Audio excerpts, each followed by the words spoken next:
আসসালামু আলাইকুম। সবাই কেমন আছেন? এটা আমার কাজিন, মামাতো বোন। গত ওয়েডনেসডেতে নানু বাসায় গিয়েছিলাম।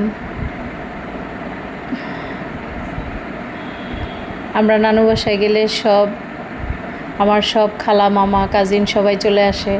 কারণ আমরাই আসলে একটু দূরে থাকি।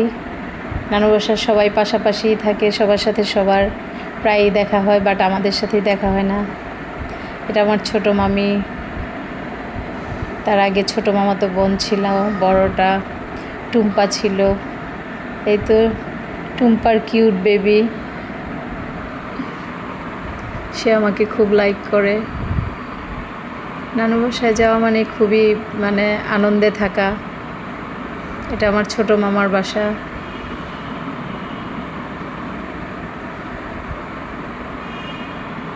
অন্যান্য মামারা এক একজন এক এক জায়গায় থাকে, ছোটো মামাই নানা বাড়িতে থাকে। এটা আমার ছোটো খালা। আমরা সবাই লুডো খেললাম, আপন মামি।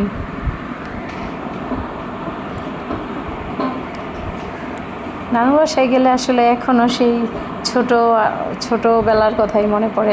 একই রকম লাগে। এখন যে অনেক বড় হয়ে গেছি। এটা ছোটো খালা। আমার ছোটো খালা আমাদের অনেক ভালোবাসে, অনেক আগলে রাখে। এটা আমার নানু বাসার গাছের আম। আর এই আমটা এই জন্যই শেয়ার করলাম, প্লেটটা শেয়ার করার জন্য। এই প্লেটটার বয়স নাকি 100 বছর। আমার আম্মা বলল এই কাচের প্লেটটা, এরকম আমার নানাদের 6টা প্লেট এখনও রয়ে গেছে। এই প্লেটের বয়স নাকি 100 বছর। সিরামিকের প্লেট। ছোটো মামি ঝটপট আমাদের সবার জন্য বিফ বিরিয়ানি রেডি করলো। সালাদ, বিফ বিরিয়ানি, ভর্তা, সবাই একসাথে খুব এনজয় করে খেলাম। সবাই একসাথে খাওয়া মানেই তো অন্য ধরনের ব্যাপার। মামা, খালা, কাজিন যারা ছিল সবাই।